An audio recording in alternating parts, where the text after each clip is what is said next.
So my name is Larissa. I'm originally from Germany. I lived there for the last 29 years of my life. And then 3 years ago, I decided to move to Australia, which was always kind of a dream of mine. I fell in love with the country the first time I visited back in 2019, it was. And I was like, oh my God, I want to live here. So, yeah, 3 years ago, I just made the decision to kind of follow my heart, follow the little voice inside of me that kept telling me, go live abroad, go to Australia. And I sold everything I had in Germany, like literally came here with just one suitcase of belongings, which was a very interesting experience to have like your whole life in one suitcase. Yeah. But it was also very freeing, I can tell you. hmm And yeah, ever since I'm being here, I had the time, the space to find out who I really am and what I wanted from life. And I then found something that's my passion now, which is epigenetics. I'm sure we're going to talk about this a little bit more. For sure. Um, Yeah. I started my own awakening journey, and now I'm certified as Integrative Health Practitioner, Epigenetics Coach, and also like meditation teacher, holistic counselor. So everything that kind of relates back to natural health and holistic medicine. This episode is brought to you by Excel Coaching Academy. Hey guys, I'm really excited to let you know that I started a mindset coaching business.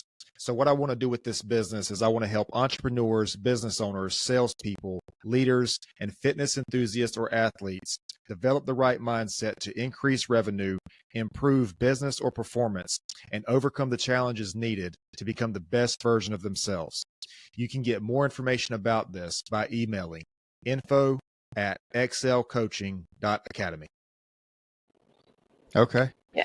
So there's a lot there. There's a lot to get into right there. You know what's crazy, man, is the podcast I just did with somebody. We were talking about being in this space and kind of like making that move, like branching out, whatever it is, if it's a business or if it's, moving or whatever it is. What did you feel like when you left the place that you knew to a different place? Like, was it scary? Like, what do you think? Well, for me, it was exciting. It was super exciting. But I have to say, I'm also a person that does not fear change. I'm not Mm, quite sure why that is. I feel like because of my upbringing and my parents always kind of taught us that change is part of life and that it's nothing to fear of. You only have to have like certain tools at hand that kind of guide you through that change. And then there's nothing scary about it. I mean, of course, like I feel like 1 week before I made the move, before I flew here, I was like, oh my God, is this the right decision? And then you kind of start to question everything. You start to doubt your decision. You're like, well, I don't know, but my life here is quite good. Why do I want to change it? Yet you look at your life, you only see the good things, and mm, you kind of forget of why you want to change it because a little bit of fear comes in. But I feel like that's only normal. Um, and as long as this fear is still kind of exciting in some way, it's still the right thing to do. And I had this actually before every big change in my life. I always had like 1 week before I was like, oh my God, why am I doing this? Am I crazy? But yeah, so I mean, I haven't regretted coming here in 1 second. And for me, it was like the best decision in terms of what happened afterwards and for mhm. my own personal development, for my business and everything. So yeah, it was the best decision. So you mentioned that like one suitcase basically of things, like you just have one suitcase and that's very liberating. Um I've heard people say that like moving out of your hometown, moving out of the place that you grew up from is like there's two things to this statement, I guess. Moving out of your hometown and moving from the place that you grew up from is very freeing, it's very liberating. It shows you a side of people and a side of the world that you don't normally see.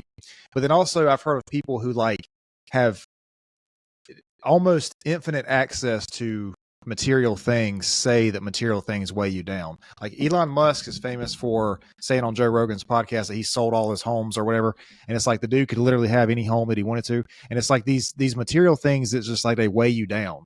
And I thought, like in my personal life, like anytime I wanted to move, I felt like there was a limited number of things I would take with me to move with me. Like we have, I don't know, we have all these things. We have, a lot of us have things where we have the whatever the things are, but it's like I feel like at some point that does weigh you down. Like at some point, things, just material things, weigh you down. Like how much do you really need? Yeah, 100% agree. So that was the first time I actually experienced exactly what you talked about. Because as I said, I had to sell literally everything, like from furniture to, I don't know, books to like literally everything you can imagine, because even clothes and stuff, shoes. I mean, I never had that many shoes anyways, but still, like all the Yeah. little things that you think you need. But in the end, what I learned is you really don't need a lot in life. And the less you have, sometimes it's even more, you're more free, you're more flexible, you can be more spontaneous. And if you think about what makes you happy in life, it's not like none of these material things.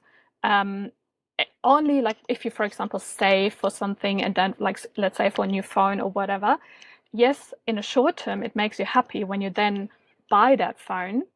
But Mm-hmm. to be honest, after a week or so, that kind of happiness, temporary happiness, is gone again, and you're looking for the next thing. So Mm-hmm. that's definitely one thing I learned by really reducing my whole life into one suitcase. That A, you don't need much in life, and B, it's just so freeing to live with just not much, because then what it does, it's also you live automatically more in the moment, in the present moment. And that's what I really loved about that experience. I think a lot of times, man, we try to have an experience over a product. We just don't realize we're trying to have an experience. Like we think that these material things are going to make us feel a certain way or give us some sort of experience. Like somebody, I forgot who said this, but I've heard somebody say one time that Apple, like when Apple advertises their products, they don't really advertise the product. They advertise like the lifestyle you'll have if you have the product, you know? And Yes. that's obviously incredibly empowering because you want that lifestyle that comes with this thing, and so we're all chasing these things. We all have, the cars or whatever it is. And at the end of the day, I think it's depressing for a lot of people to have that and still not be fulfilled inside. Yes. I've talked to coaches and stuff on the podcast before, man. And they're talking about like they work with people who are in like a midlife crisis, which is basically these people get to a certain level of success, but they don't have that connection with themselves. Like they're not grounded with themselves. And I always ask, like, how does a person get to that point if they don't have that connection with themselves? I don't know. To me, that would be like the most important thing if you're trying to reach, whatever peak success it is. But I don't know. I can't imagine just getting to that point and then not even knowing who you are. I just feel like that would be the base, the thing to start with. I feel like. Yes, I totally agree. And it's funny that you said like that kind of these big companies, they sell you that lifestyle instead of the actual product. And that's something that maybe we can talk about later, but it all kind of belongs to a concept which is called a war on our perception that's going on at the moment. So that's all part of like a perceptual manipulation tactic. That sounds pretty full on already, I know.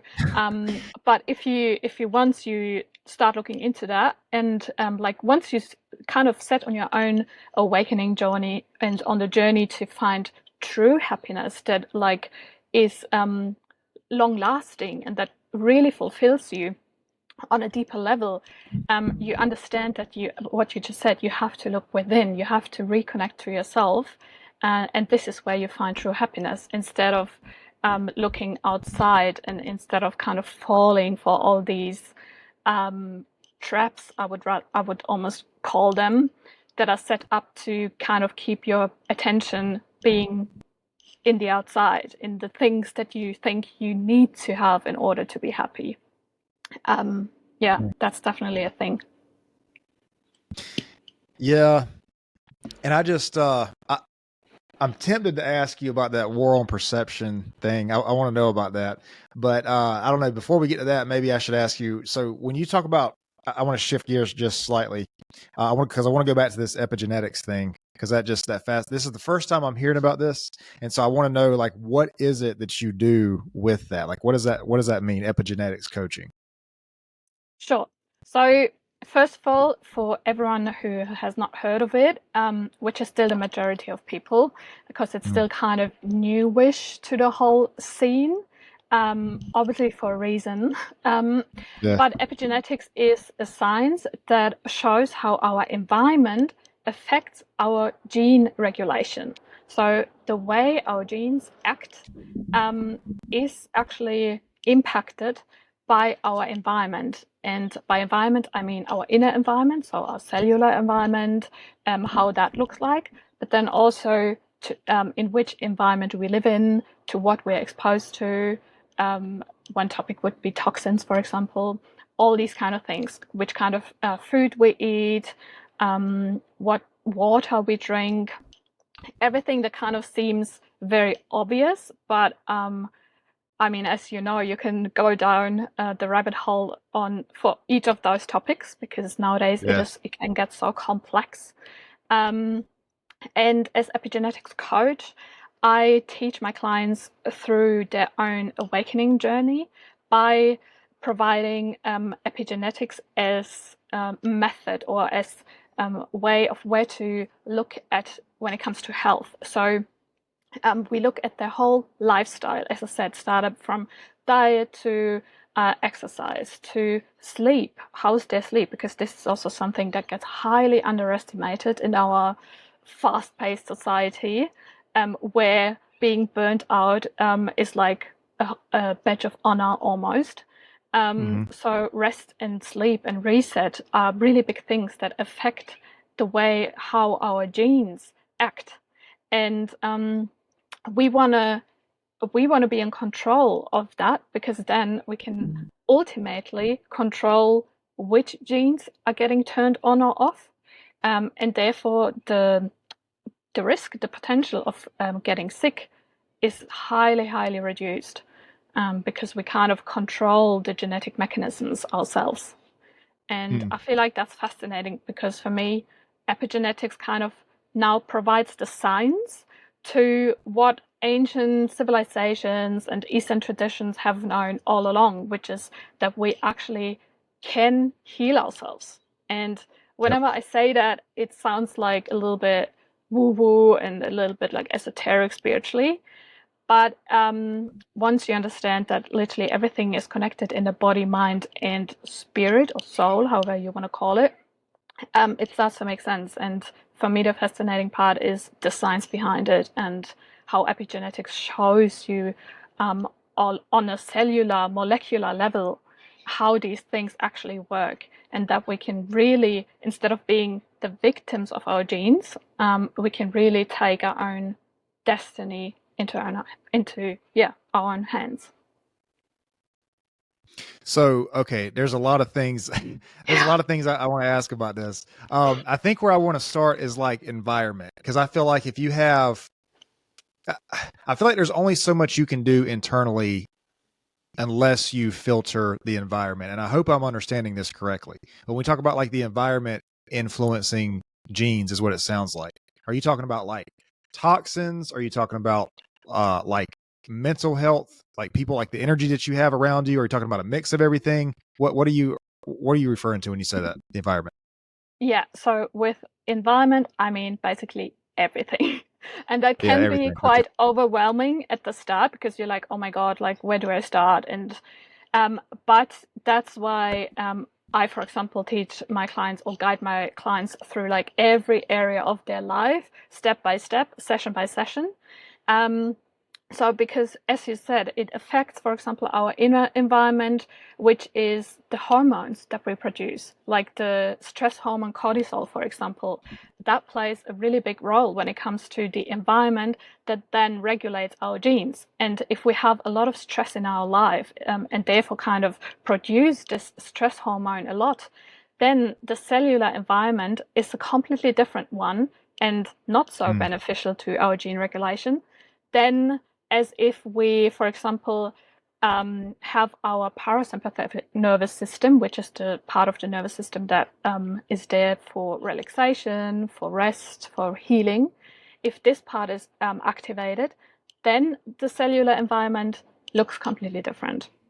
And therefore, this environment is more beneficial for our genes. So the genes that we want to be turned on are getting turned on then, and the ones that we want to be turned off are off.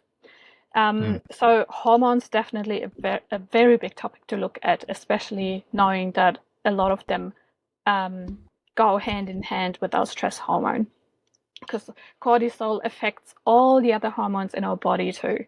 And that's something we definitely have to look at nowadays because it plays such a big part in a world where so many people are kind of stuck in fight or flight mode all the time, and they don't have the tools or the knowledge of how to get out of that fight and flight mode.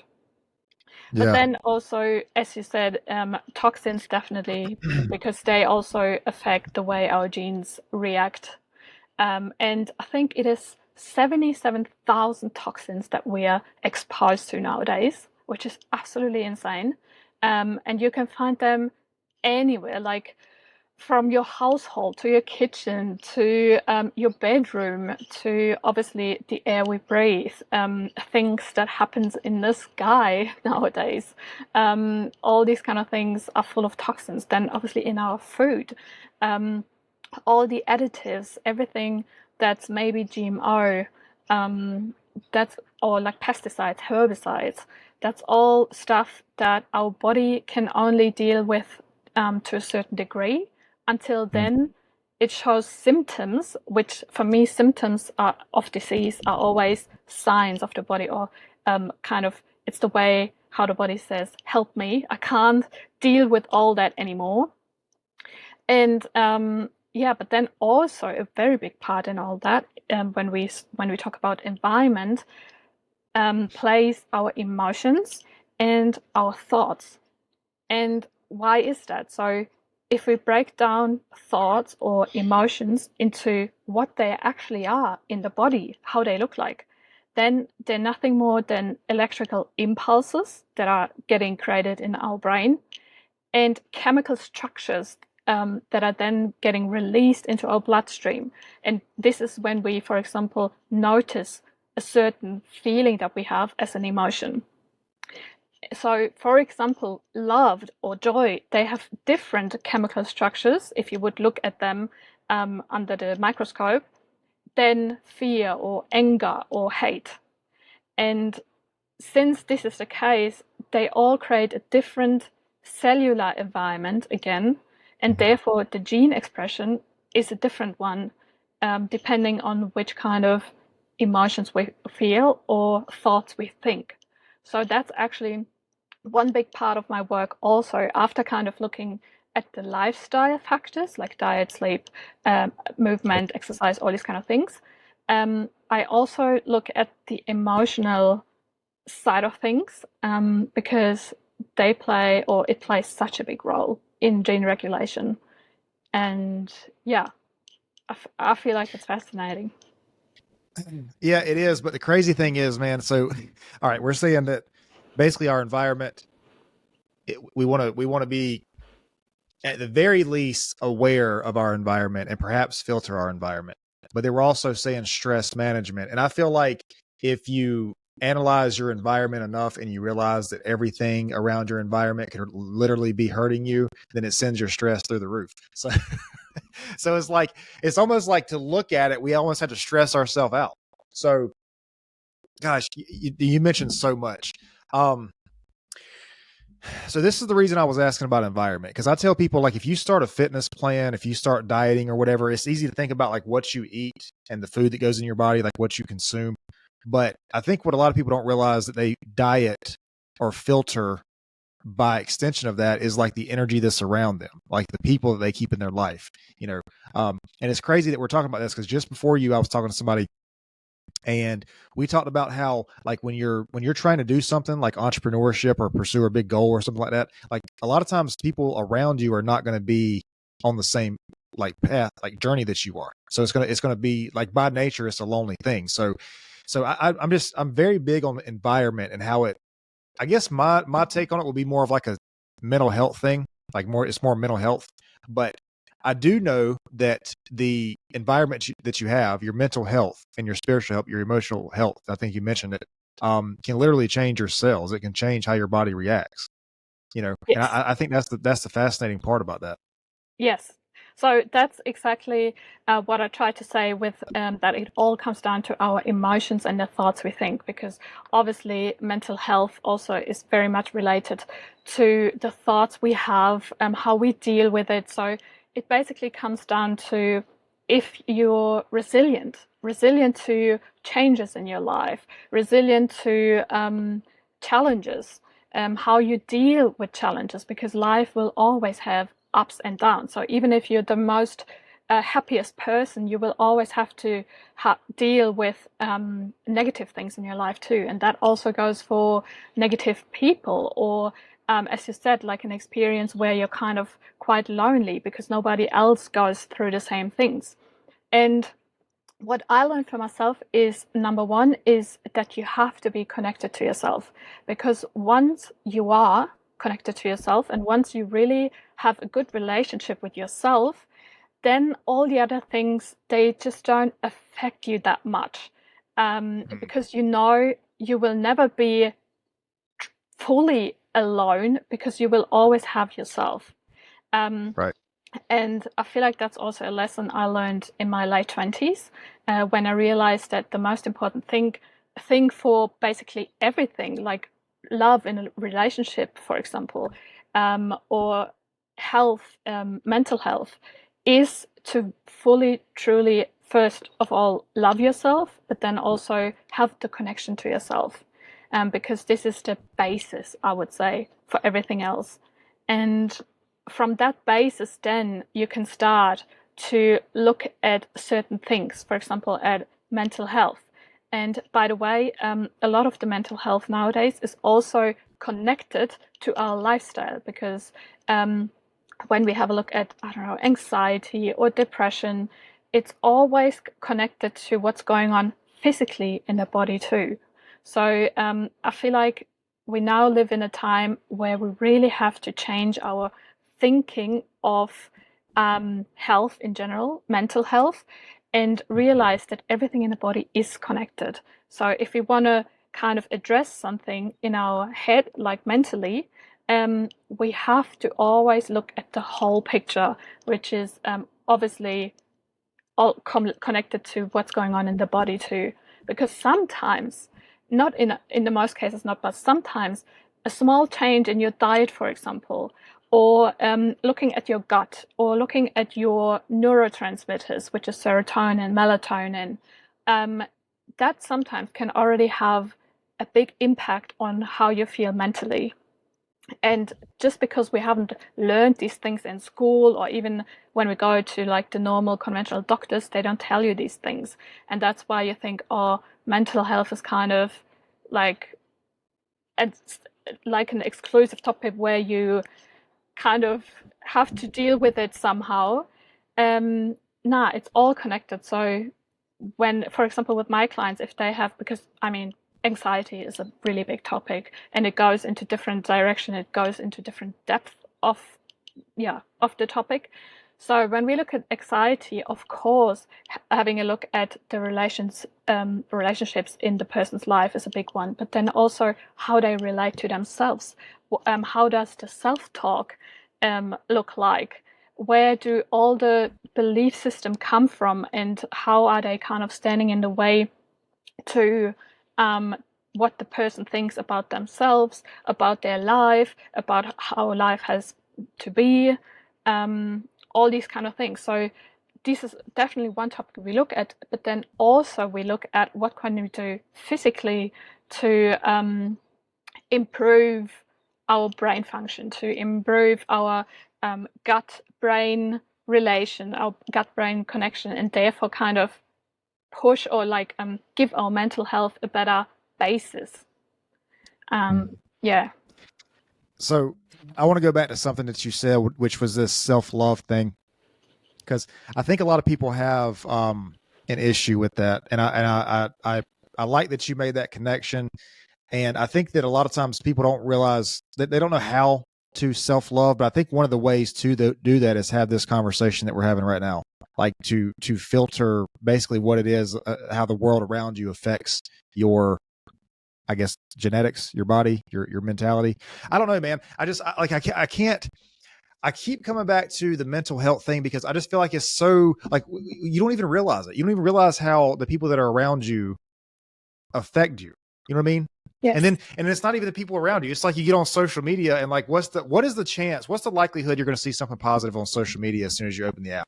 I mean, and it's just everywhere. And that's what I'm saying. Like such a big part of this is the stress management, but I don't think we need to get so analytical about this that we try to filter out every single thing in our environment because we'll drive ourselves crazy. I mean, you can't do it. Like you can't like what is the there's a book called Superhuman and I forget who wrote it, but he basically says like anything that's unhealthy is like a death of 1,000 cuts. Like you just have to limit as many as you can, because you will absolutely drive yourself insane.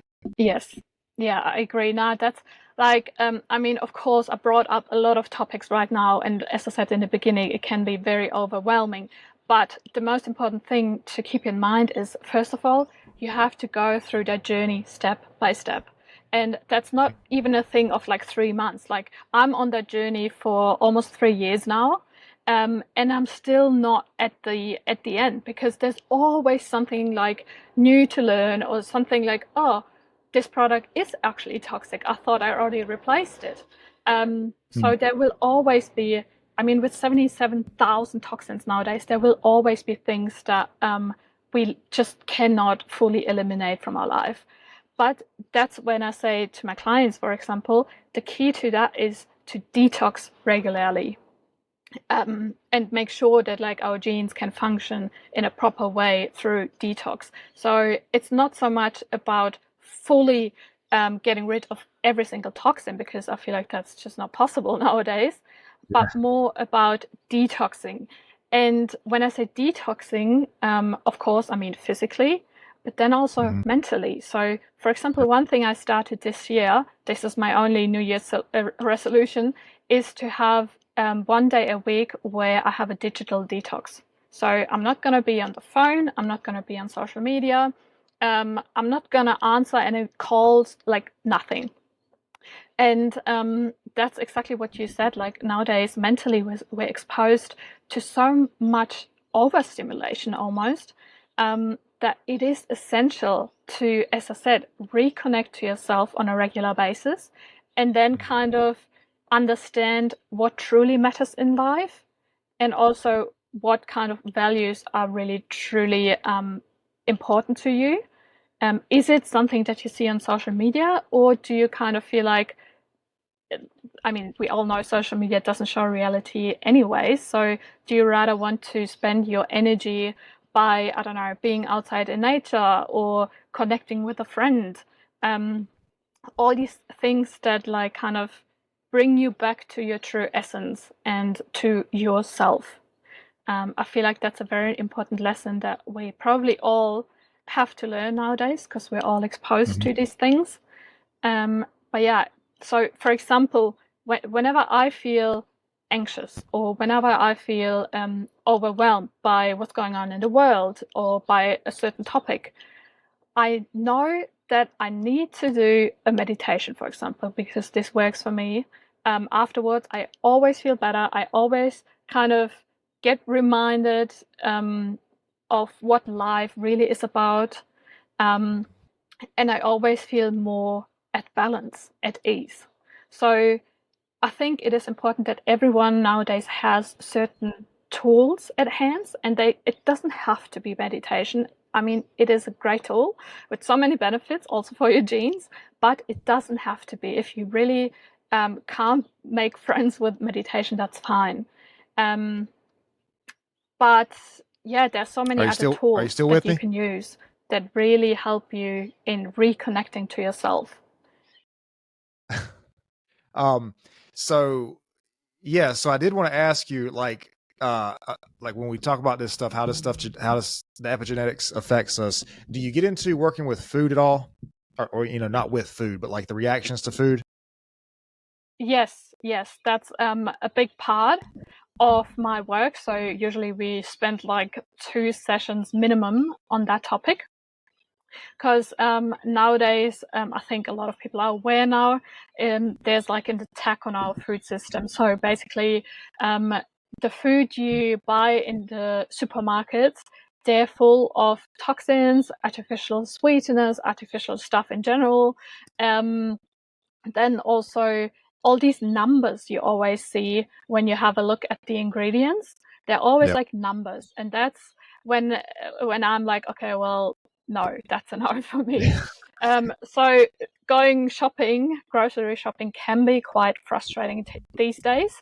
But the thing is, we really have to look out for these things, because in the end, what we eat, we become.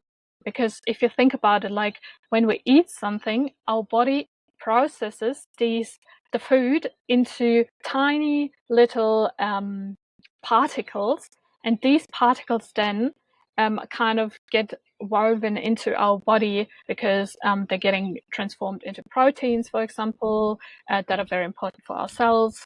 They're getting kind of processed into things that feed our cells.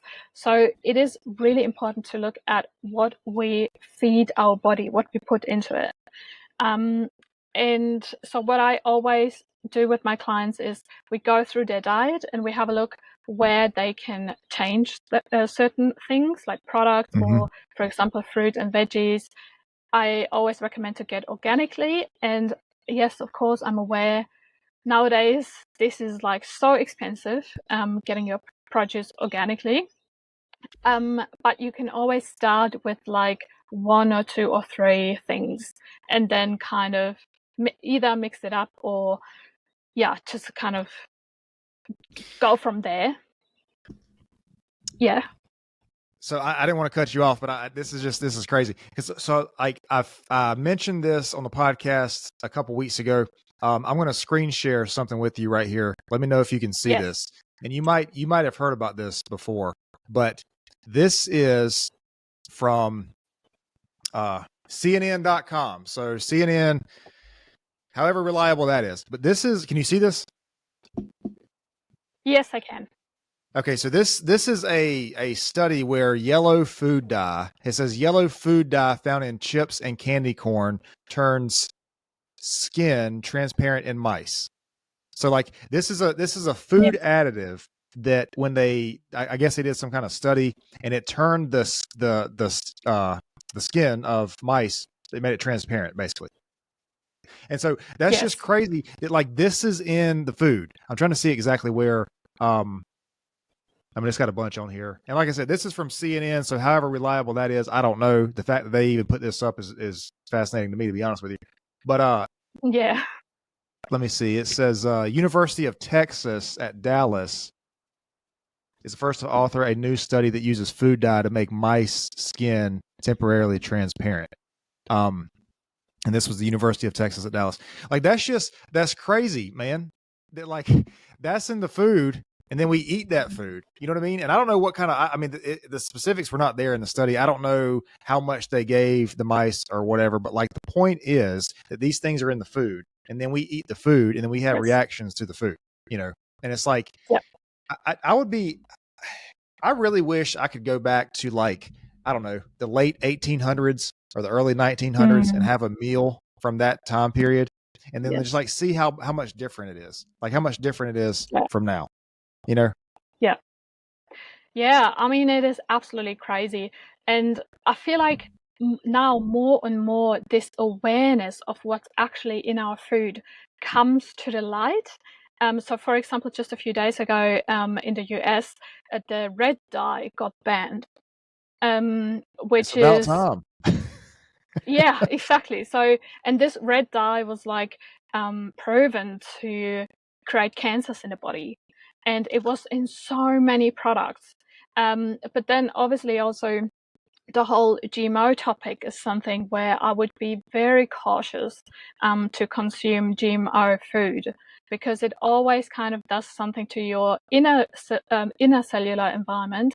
And if it's not, like, if something is artificial, then it's not natural, and that's for me nowadays a red flag. Um, but then also, for example, canola oil, because canola Mm, oil is in basically everything you get in a conventional supermarket, like in yep. literally everything from crackers to dips to I don't know what. And I didn't know that, but canola oil initially was used to for like engines and for like Yeah. cars to kind of make them run smoother and stuff. So this was the initial use of canola oil, and now it's in our food. So Hmm. that's when I first heard it, I was like, what the actual F? Like, why would we want to eat something that makes engines run smoother? This can't be good for our body and for our mind, by the way. So just having a look at all these things, again, it can be quite overwhelming, because when you go to the supermarket, you start to realize, like, what am I supposed to buy? Because everything has shit in it. Yeah. But then also, as you said, like, you want to go back to the early 1800s or stuff, I feel like this approach is something that we can implement into our life more and more. Like, not literally go back there fully, but just like take certain things they had in place and Hmm. integrate them back into our life. Like, for example, cooking whole foods, in general, like learning how to make your own bread. So there's so many things that got lost within the last two generations, like within the time frame of two generations. So many things, cultural things, but also things of how to grow your own food, how to bake your own bread. All these kind of things, they just got lost because we didn't need to do these things anymore, because it was available in the supermarket, easy and Yep. convenient. But therefore, we got more and more dependent on the whole system.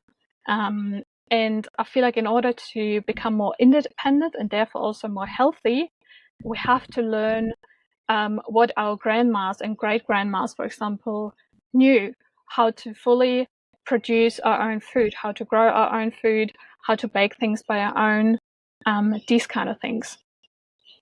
Because that Well, only then we can guarantee kind of healthy and additive free stuff. well, there's definitely going to take it's definitely going to take some work to fix this. Like we didn't get here overnight, and it's definitely going to take work to fix it. But you mentioned like growing your own food, producing your own food. It's kind of hard to do that when, like in the U.S., I'm pretty sure it's illegal to like harvest seeds that belong to a bigger corporation or whatever. I don't know the exact deal, but I think it's Monsanto is the name of the company. I know they Mm. own like a good portion of the seed production or the crop production in Yep. America. And I was just talking to a person about this, man. I was like, okay, so if you're a farmer and you want to produce your own crops, you're basically just on your own. This is the way I understand it. You're basically just on your own. But if you use this organization or this whatever seed or product or crop, you get a subsidy for it basically. So they're basically giving a financial incentive. This is the way I understand it. I'm not sure if this is the case or not. They're basically giving a financial incentive to uh to motivate these farmers to go along with this. And that's fucking crazy, man. Like think about this for a minute. Think about this. Just think about this. You got a company, and I'm not saying this is the case. I'm saying this is the way I understand it. You got a company that produces all the seeds for your country, and they control all the seeds for your country. The people that grow those seeds are motivated by a financial incentive that is given either from the government or from whoever to grow this specific seed that's been modified genetically and it's not the same as it naturally is. And if those people don't do that and they go and do the right thing, which is grow the natural stuff, they're basically on their own. They don't have the funding or whatever, so they could just like, this could be their last growing season. That is insane, and that sounds like a movie. That sounds like a horror movie. You know what I mean? That's like. But I want to go back to something else that you said, because you were talking about the GMOs and all this stuff that's in our food. Have you ever seen the movie WALL-E, the cartoon about the With little the robot robot? thing? Yeah, I have. Yeah.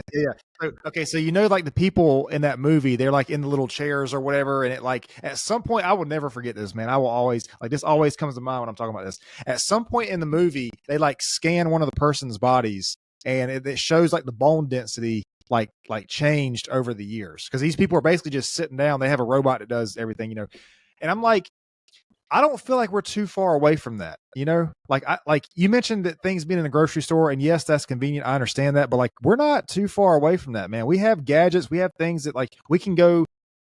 I'm not saying we can go buy food. We can go buy something that's close to food. We can go back to the grocery store and buy something that is like maybe majority food, but it's not completely. It's got like a bunch of stuff in it that doesn't make it all food. I don't know, man. That movie always comes to my mind when I think about that. Are you still with me, or did I lose you?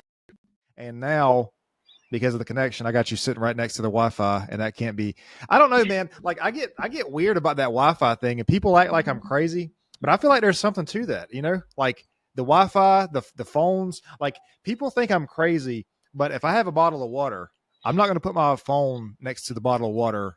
Yes. And then drink the water. You know what I mean? Because I feel like that there's something that happens if they tell you can't have a phone next to your head when you're talking, because it makes it, gives you brain cancer or whatever. Why would that same thing not apply to a bottle of water? There's already enough microplastics in here. I don't need radiated water for my cell phone. Yes, I agree. I mean, this is what, like you said, you could basically lose yourself in all that stuff, because you will never be able to fully get rid of any toxin exposure, of any radio frequency exposure. Like, it's just around us. So the only thing we can do is try to minimize the impact, and then, as I said, detox on a regular level, and just step by step trying to look for alternatives, or as you do, just like be a little bit more aware of where you put your phone, and like obviously during night put the flight mode on, or just switch it off completely, and maybe even switch off the Wi-Fi completely at night, all these kind of things. But it's definitely connected to a lot of work. Like, it's nothing that comes overnight. You have to put in some work and some time to learn about these things, and then to kind of implement some techniques or tools or whatever that help you in just dealing with everything and going through that crazy toxic life we live in. Well, I don't know. I feel like the water and the food are a big one, but I also feel like, I mean, there's like, we just don't know about, like, Wi-Fi has not been around long enough for us to know the effects of that. I don't know when the first Wi-Fi connection was, but it's not long enough to know anything about it. It's like social media. It hasn't been around long enough for us to know like the negative side effects. I mean, we're starting to see some of it, I think. Yeah. But I mean, there are so many studies that show that electromagnetic frequency in general, which Wi-Fi is part of, is just not good for the human body, or even like for animals and stuff. It just doesn't go good with it, because the thing is that those, like Wi-Fi, for example, it's like frequency waves. And since we as humans, and this goes again a little bit in a spiritual direction, but also not, because it's based on proper quantum physics. So we as humans, we are nothing more as energy and frequency also. And that is because if you break down our body into the tiniest particle, we are a bunch of atoms. So every little thing in our body, every organ, every cell is a bunch of atoms.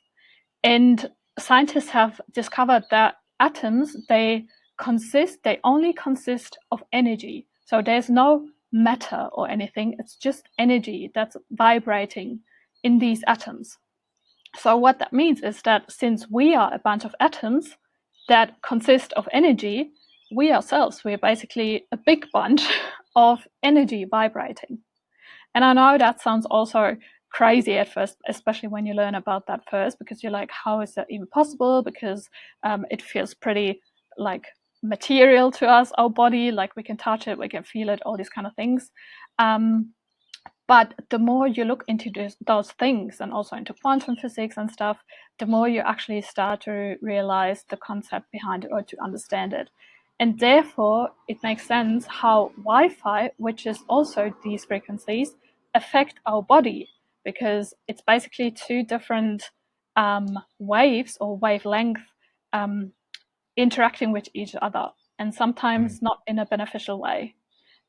Whereas, for example, so that we also talk about good things, certain sounds or certain musics that are on the right frequency, they can be beneficial for our body. So it Or always red light. depends. Exactly, red light. Yeah. So it always depends on which kind of frequency certain things are. And sometimes this concept is a little bit hard to grasp, because we're talking about something that you can't see, something that's like just around us, but you can't literally see. And I feel like some people have just difficulties with accepting that fact. Whereas I think it's funny that like everyone kind of accepts us that we have Wi-Fi. But when it comes to us being frequency and vibration, people are like, nah, that's just spiritual boo-boo. Well, I think a big part of it is like we're so dependent on it, like we're so connected, very poor pun intended, but we're so connected like to the Wi-Fi and to like what it can bring us. And like it's just convenient, and we have the phone and we have the laptop and we have all this stuff. And it's like, I don't think that it's like the rose colored glasses. I don't think that a lot of us, we want to admit that it might not be the safest thing for us, Yeah. Like right now, my laptop, I have a hardwired connection into my laptop, but that doesn't mean that my router is not emitting the same energy, or that my phone that's right here beside me is not emitting the same energy. It's just like, I don't know, man. I don't think a lot of people, like everybody knows it. Well, most people know about food. Most people know about the water. People are starting to understand about the environment, the air and stuff like that. But like, people don't think about the thing that we carry around with us all day. And then you got to think about like where most people keep a cell phone. They keep it right, most of the people, in their pants pockets, right next to their reproductive organs, which can't be healthy, on a long-term scale. Like it's crazy. It's just crazy. It's crazy that like more people are not talking about this. But what do we do? We're going to like get rid of cell phones? Probably not. I mean, Nah. Yeah, I mean that is just the modern life we created, kind of. But I think it's important to understand that the body is very resilient when it comes to those things. So just by exposing yourself to Wi-Fi, for example, won't make you sick straight away. What in the end makes you sick is when, like, if you compare your body to a rain barrel where water drops in from the rain, there's one point when the rain barrel flows over, when it had too much rain coming into the barrel. And this is very similar with our body too, because at one point the body just can't handle everything that comes in, or that it's exposed to, like the radiation, like the yellow dye in our food, like the toxins in our water, like the shitty processed food we eat in general. So all these kind of things, at one point this barrel is just filled up, and then this is when disease shows itself. And I also feel like this is an important point to kind of understand, that we need to see the way that we relate to disease, or that we see disease, in a different light. So we need to change that, because disease is not something that just randomly happens to us from one day to the other. And it's not just something that shows up because we kind of got unlucky and now we're the one that having disease XYZ. Disease is something that is a process. Like I said, like the filling of this rain barrel is a process. Disease is also a process. So it starts, in most cases, it already starts in childhood, or it starts when we're 20, and it kind of accumulates certain things in our lifestyle. Until then, our body just can't deal with everything anymore. It can't handle the amount of things that we kind of expose him to. And this is where it shows signs of disease or symptoms of disease. And luckily, nowadays, a lot of diseases are reversible. So because it is a process, and therefore the process, you can undo it. And that's the great news. So we basically, even if we come to that point of our rain barrel overflowing and stuff, we still can make it like, can go backwards and kind of clean up our barrel again. So that's the good news. But it definitely takes just some work and some time. And I feel like, to just close the circle, I feel like it all comes back to how connected we are to ourselves and how much we love ourselves, in order to really wanting the best for us, in order to believe that we ourselves are worthy enough also to create a life that is healthy and happy. Yeah, that's a good connection. You were talking about healing from these things. Like, what do you get into that at all? Like you mentioned earlier, the body can heal itself. Yeah, so it's definitely part of everything, because this is one beautiful part of epigenetics, that by basically taking responsibility, which means responsibility, like the ability to respond to certain things, by Right. taking that responsibility about our own health, we can then kind of counteract certain things like a disease. We can address disease, and we can restore balance in a body, because in the end, a disease, if you look at the word, it's a dis-ease. So the body is not at ease, it's not at balance. And if we want to get back to that balance, it means automatically that we have to look at the dis-ease and restore the balance in our body through, for example, looking at our epigenetics, through looking at our lifestyle, through implementing a new lifestyle, but then also, as we talked about earlier, through implementing stress management tools, a very big one, or having enough downtime, rest time in your life, because only then, this is the only time when healing and regeneration on a cellular level can take place. So we really need to have those resting times in our life.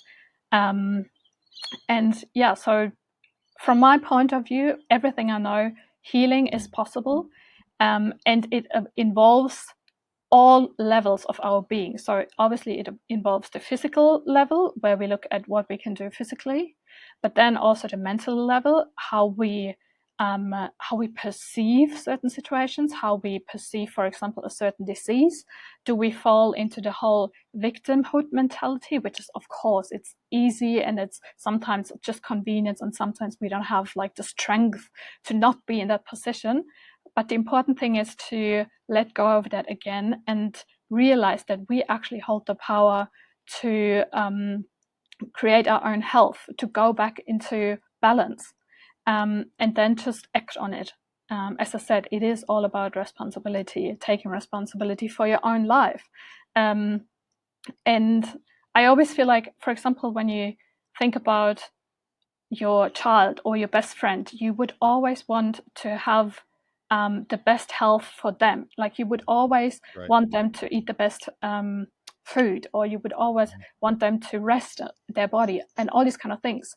So why are you not doing it for yourself? And that comes back to self-love and self-connection again. So I really feel like this is the basis for everything that we see in our life today.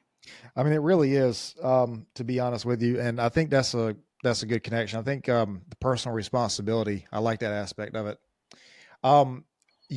So I've heard before that most diseases like thrive in an oxygen deprived environment.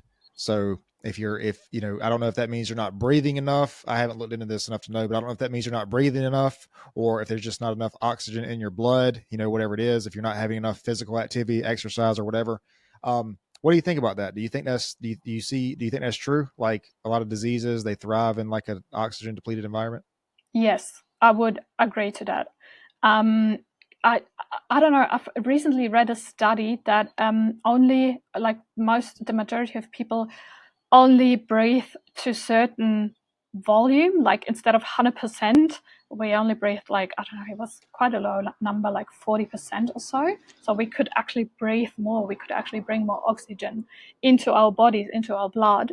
And even like I observed it on myself then, and I was like, oh, that's actually true. Like I don't fully breathe, like only when I consciously put my attention to it, put my focus on it, then I take like deep breath and stuff.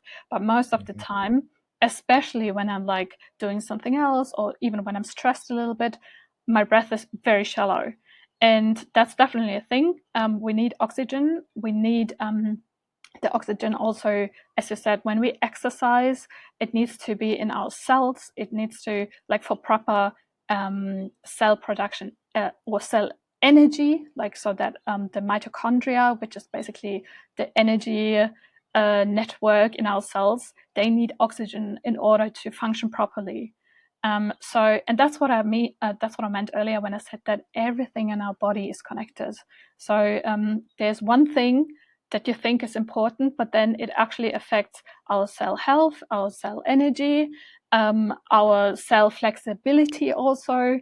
Then therefore, this on the other hand affect the cell's longevity, how good it is with like in fighting things that don't belong in our cell, like detoxing, all these kind of things. So yeah, breathing definitely a big point, and oxygen.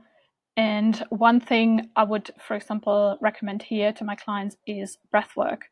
And this is, I know this has become a little bit like a trend also, like all of a sudden, a lot of breathwork facilitators are popping up everywhere.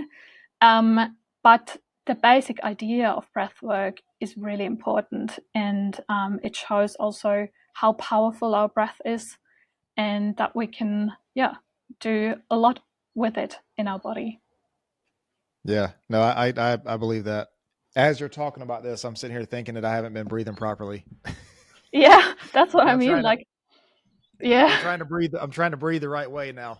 Um, so earlier, I want to ask you this before we get out of here. You were talking about this war on perception. What do you mean by that? What's going on there? Yeah, so a one perception is basically something that has been going on for quite a long time now.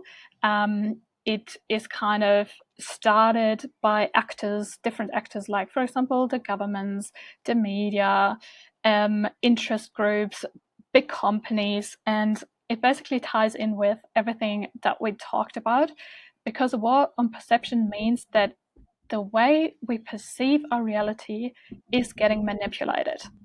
And that starts by, for example, like you mentioned earlier, the big companies trying to sell you something that you think you want to have because of the lifestyle. So they try to sell you, yeah, a certain lifestyle, and therefore they shape your perception of how life has to be in order for you to be happy and successful and worthy even. Um, so, and then also the media, for example, the media has such a big influence on our beliefs about the world, how the world is, what's happening in the world, how we relate to it, which role we as society play. And therefore, the media also shapes our values. It shapes the societal opinion about something. So, especially the mainstream media I'm talking about, by the way, like it kind of gives you an opinion that everyone has to go with, because if you don't do that, then you're getting labeled as all kind of things, conspiracy theorist or crazy or just an outsider or whatever it is. Um, and if you look into who actually owns the media, it gets very interesting. But this is like a completely different rabbit hole that we could go down. And it basically ties in with everything else that we spoke about. So, for example, as you mentioned, Monsanto, the seed company, is also owned by the same people that own the media worldwide. the same people that own our banks, the same people that own basically every oil and energy company in this world. So basically every sector of our life is owned by the same people. So they own the problem, which is, for example, our agriculture sector and the food. They own these, like Monsanto, they own that. But then they also own the solution, which is the big pharma that we need in order to treat all these conditions or diseases that come from us consuming the food, the seeds that that we eat. So but again, that's a completely different rabbit hole. What I'm saying is that this war on perception wants, it follows a certain agenda. So it wants to create a certain reality that we live in. And it has been going on for quite a while. I feel like especially the last 5 years with COVID and everything that happened was a very big example for it, because our perception got shaped a lot through the media, through everything, through politicians, through the government. And only now the majority starts to realize that a lot of things that happened were not what actually happened and the reasons behind it and all of that. So yeah, I feel like it's just good to know that this war on perception exists. And also, for example, I recently asked ChatGPT how a war on perception would look like and how it would show up in our lives. And it was just mind blowing what it said, because like literally every aspect that it came up with, I was like, yep, ticks the box, ticks the box, ticks the box. So as I said, media manipulation, then the manipulation of big companies, of what to buy, what to think, how to behave. And for me, it's just like, I would ask myself, do I really want to live in such a world where, or in such a system where my perception of the world around me gets manipulated by someone who has completely different things in mind for humanity than I have? And yeah, that's also one big part of my work, like, because I have the epigenetics part and then I have the awakening part, where, for example, through online courses and ebooks, people get an understanding of how our current system works, the food system, the financial system, which is a very big one, the education system, but then also the media system, everything, and why it is important to be aware of that and what we can do about it then in our own life. And epigenetics then kind of ties in as the solution, or one solution to the existing systems. You mentioned Chat GPT, and I want to touch on that because do you know the issue about, or the event where they tried to shut it down to reprogram it or update it or something like that, and it tried to basically write its own code and reproduce itself? Yes, I've heard of like that. it it literally tried to fight the programmers to stay alive and like reproduce itself. That is insane, man. Yeah, That's crazy that that thing could do that, because I'm pretty sure it can already write basic code. Like I'm pretty sure it can yeah, already do that. yeah, it can.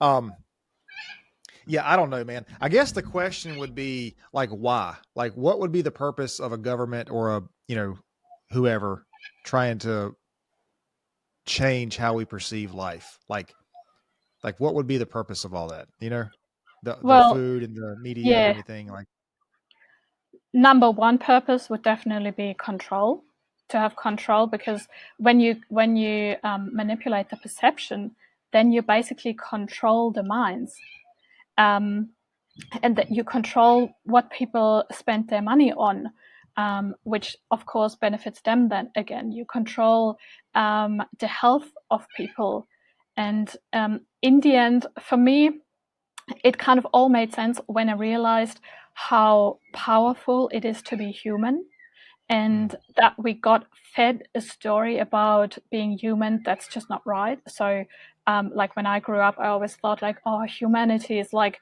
the reason for all evil we see in the world, and we're kind of just bad beings, and we're responsible for climate change and all these kind of things. And when I started to understand that this is just not the case, that being human is actually one of the greatest things you can be, it's a gift, and we have like this massive potential that we're not even close to explore, or we're not even close to tap into. Everything kind of started to make sense, and it made sense to me why the government and all these companies would want to control us, why they would want to keep us kind of low, sorry, and keep us in a certain lower frequency, in a certain lower state, because then we cannot live to our fullest potential, to our fullest human potential. And this also kind of goes hand in hand with AI, because you mentioned ChatGPT. The introduction of AI, it's now here, and then in the end, it kind of goes together with a movement that's called transhumanism. Again, that's a completely different rabbit hole, and it gets very deep very quickly. And it's something that a lot of people still think it's a conspiracy theory. But if you just, for example, watched what Trump did last week with this bill for $500 billion for this AI network that he wants to roll out, it's not a conspiracy anymore. So it is coming. And it's all, in my opinion, after what I learned and after the research I did, which is basically 3 years of fully diving into all of that, is that they want to kind of get rid of the human race of humanity, because we have such a powerful potential, because it is such a great gift to be human, or to have a human experience here, if you want to put it in a better words, and therefore, control and kind of the centralization, or the transformation with AI is one of the goals also.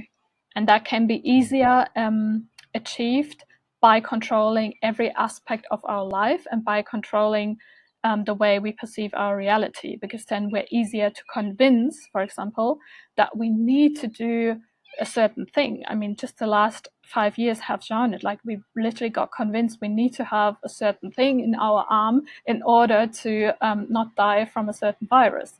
And this is what's going to happen now too with the AI and those technologies. But You think we're going to be convinced that we need it? We're going to be convinced that we need to have, for example, a chip in our brain or in our wrist, which, by the way, already hundreds of thousand people have in Sweden and in Switzerland, a chip in the wrist. You can just Google that. It comes up straight away. So we need to, we're getting convinced that it's a good thing, because it will enhance our, our abilities. It will be the next step for evolution. But if you think about it, there will be no human evolution anymore, because being human won't be a thing anymore, because you will be melted together with AI. And then, of course, because AI, in the end, it's a machine, and every machine can be controlled or hacked or whatever. So in the end, you will be nothing more than a machine either. And I know that sounds super crazy and super tinfoil hat. But if you just have a look at the latest things that are happening worldwide, it all goes into that direction, and very quickly also.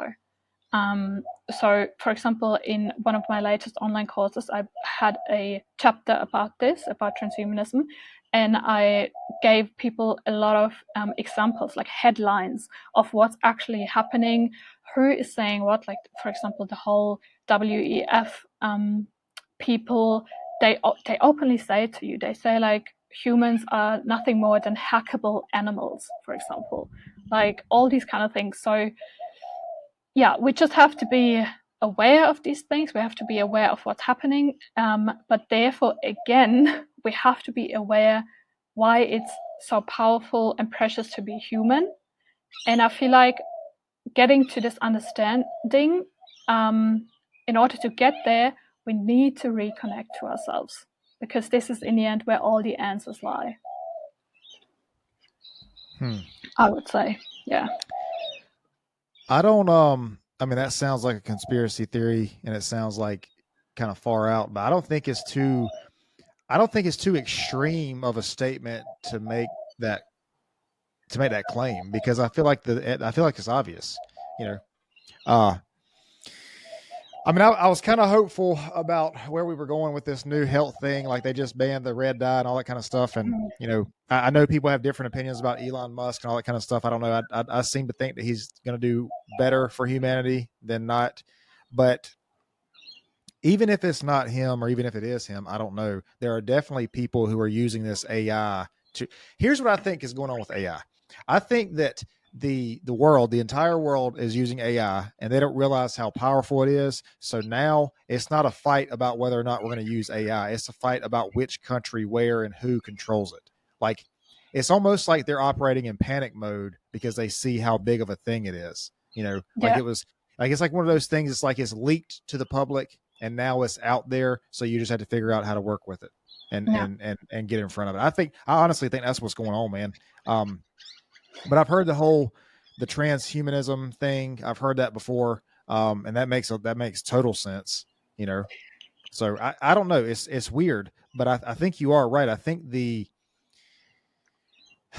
way we fight this is the connection to ourself, because if we don't have that, I don't think we can do anything. You know, it's like, I'm sure you know that in the last 50 or 60 years, testosterone has declined significantly. And Yes. like, well, what's the bad? I mean, there's plenty of bad things about that and why that's not a good thing. But one of the big things is the males are less likely to fight back if they needed Yes. to, you know?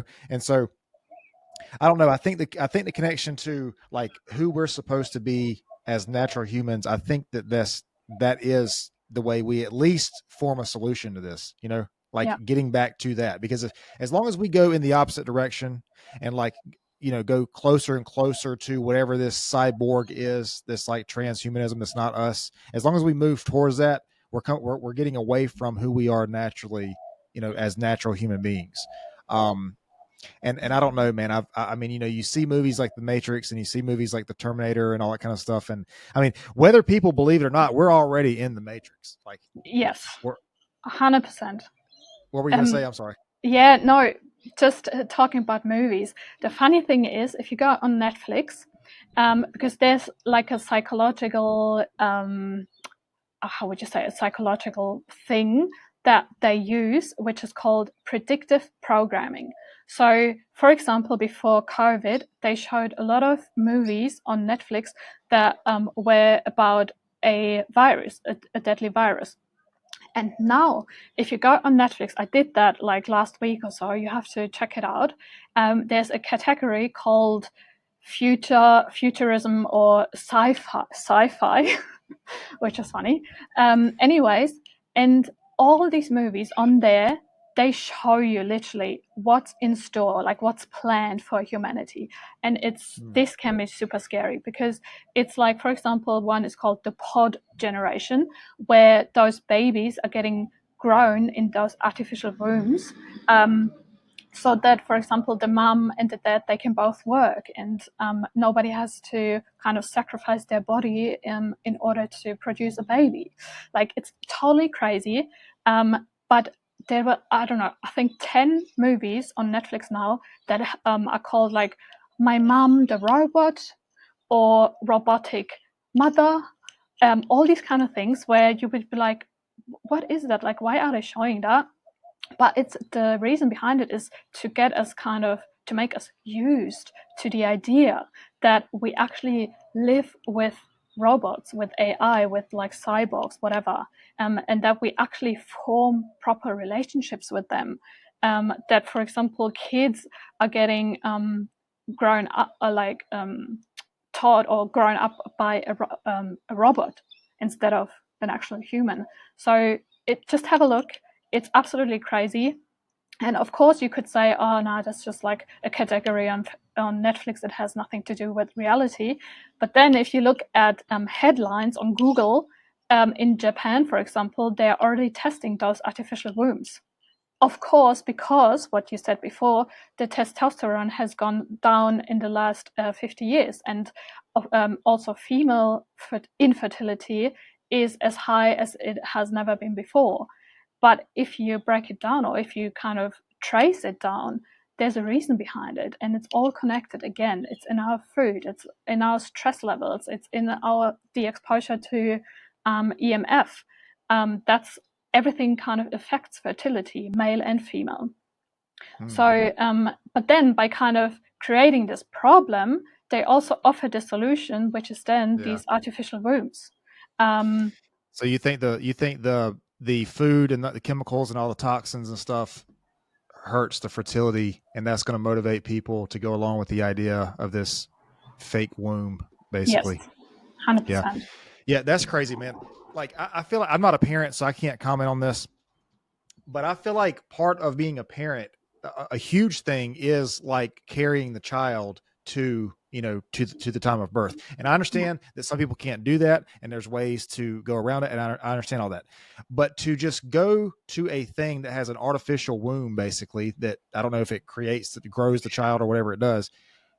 That's crazy, man. Like I feel like that is part of the parental journey. You know what I mean? For those people who can do that. And but it makes sense if they're trying to hurt fertility or slow it down or whatever it is. And then they say, oh, well, we have this thing that you can do instead. I mean, like people would probably do that. Yeah, 100%. That's crazy, man. I think a lot of people would, because again, they're not that connected to themselves to realize how precious it is and how unique it is to be pregnant and to kind of grow a baby inside of you. And they see like more the thing that it's not working because I'm infertile. And yes, some people, they really truly are infertile and stuff, but it's a tiny, tiny minority. And most people that can't conceive right away, or even after 1 or 2 years of trying, it is because of their lifestyle. They need to change their lifestyle. And that, of course, it requires time, energy. You need to fully change the way you live, probably. But then I can guarantee you, falling pregnant gets easier. And it's a very controversial topic because it's very, of course, emotional and stuff for a lot of people. And I feel like you have to be cautious about what you say.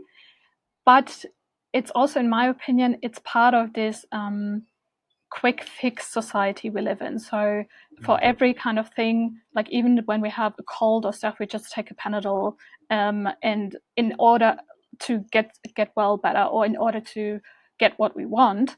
And I feel like that's the same with a lot of people that get labeled or get the diagnosis of being infertile, which I feel like there's so much more you can, like, there's so much you can do before you actually decide to go down the way of, for example, IVF.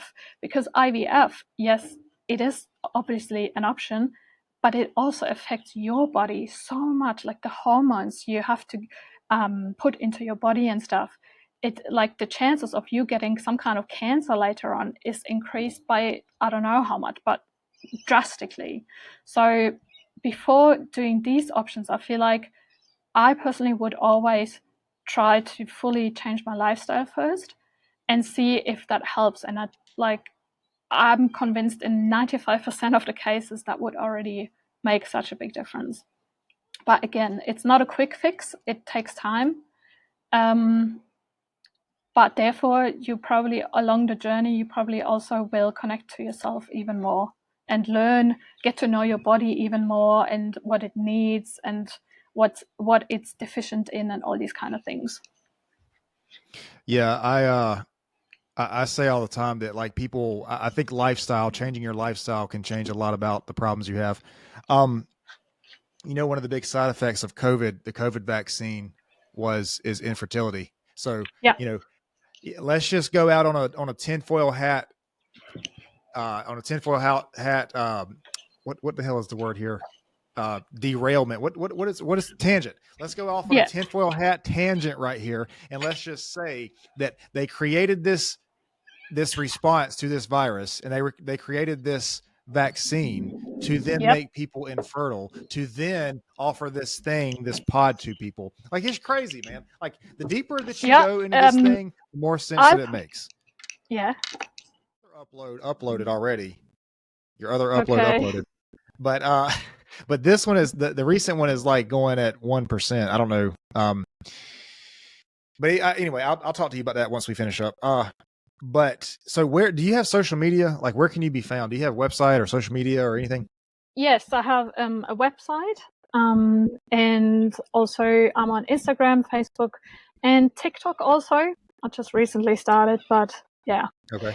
You can find me in all of these, and you'll also find the Awakening online course and the ebooks about how our world works, how it's structures, and then also what we can do in our lives to kind of not to be that dependent from it, on my website, and also resources if you want to look deeper into one of those topics we talked about. Yeah. Okay. So one question that I ask everybody before we close is, if you could share one of the most important lessons you've ever learned, most valuable lessons, what do you think that would be? What's one of the most important things you ever learned? So I think one of the most important lessons definitely is how powerful we are as humans. Just what we talked about, that it's nothing that to be ashamed of, or that is contributed to all evil in the world. Being human is precious, and we have so much power within ourselves. And it's definitely something worth looking into it, and also worth to maintain in the future, and not to just give up to some kind of AI or something, whatever is coming. And this lesson goes hand in hand with another lesson, which we talked about so much. Loving yourself and being connected to yourself is the basis for so much in life, for being happy, for being healthy, and for living a truly fulfilled life. Yeah, I like that, man. I like, and I think that's like the importance of working with an epigenetics coach, is being able to stay connected to yourself, like understand yourself and stay connected to yourself. Because I don't know, I feel like, I mean, if we lose who we are and we go too far in the AI or too far in whatever space, if we lose who we are, like we're no longer this, like we're no longer this whatever this is, like this magnificent thing that we call people, like we're no longer this. Yeah, exactly. And also what I always say at this point, we haven't even spoken about that, but it's not just about us anymore. It's also about future generations. And yes, I also don't have children myself yet, but just for example, the kids of my cousins or kids of my friends, like in which kind of world do we want them to live in? And I feel like it's on us, on our generation now, to really kind of create a world in which they can be human, in which they can be happy and healthy. And yeah, that's what the biggest motivation behind what I do, to create this kind of world for future generations to come. Yeah. Well, I don't know that there's anything bigger than that, Yeah. Like, I mean, that's like a very big goal to strive for, the future, because I think you're right. I think it's what we do now, or don't do, like, exactly. I think that matters. Yeah. But listen, I appreciate it. I appreciate your patience and with the connection stuff. I know we had some in and outs there, but I'm gonna try to edit all that stuff out and make it flow pretty easily. And I feel like there was a lot of stuff we could have tapped into that, because I don't know, I didn't realize this. I didn't realize we were going to get into this this AI transhumanism space, but I think it's something to be aware of, because it makes a lot of sense. Now that we've talked about it, I'm gonna have to dive into it a little bit more and look into it, because it makes a lot of sense. I'm happy to give you some more resources and stuff that you can also include in the show notes also, if people really want to go down that path, because it is, for me, in my opinion, it is the biggest threat to humanity that we have at the moment. Yeah, for And sure. it will be even more in the next 5 years. And it's something, that's what I mean. It's something that will happen in the next 5 years. So it's not 50 years, it's 5 years. So we have to be aware. We have to be aware of what's coming, to not fall for what's coming. Like, I mean, Right. just have a look at COVID. Like, so many people, including myself, I have to say, in the beginning, they fell for everything. They fell for getting the vaccines and everything. And now we know that this was basically, yeah, I don't want to say too much, but it's Yeah. not what we thought it was. Right. um, Yeah. so that's basically why I think it is so important to look into transhumanism, and just be open-minded when you look at it. Don't let your beliefs kind of hinder you from looking into it. But it's evidence out there that people that are saying what they want to do with humanity, and it's not. And Elon Musk plays a big role in it, a big part. So he's, in my opinion, he's not the hero. Only because if you look at his actions, like, he says all kind of things, but his actions speak a different language. And for me, this says enough. But as I said, just let me know if you want to have some resources to do further research or whatever. I think it's definitely worth looking into it. Okay. Yeah, for sure. If you want to send me that stuff, I'll definitely add it to it. But I'm going to close the video out. Just hang out for just a second. I'm going to explain to you a couple things. Yes. But I appreciate it, and appreciate you sharing this. And thank you. Thanks. It was so much fun. And I feel like what's that?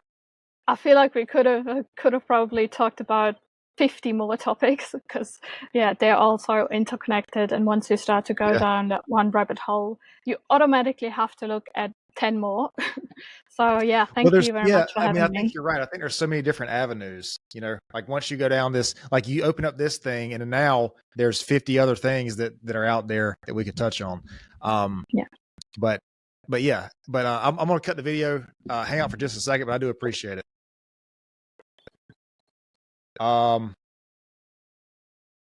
Hey, listen, guys, I really appreciate you tuning in today. If you enjoyed this podcast, if you found it useful or beneficial, you can subscribe, follow, interact, and see more content at Pure Wisdom Podcast. This is all social medias: Facebook, Instagram, YouTube, TikTok, Rumble, Spotify, Amazon Music, and Google and Apple Podcasts. Again, we appreciate you tuning in, and we'll see you next time.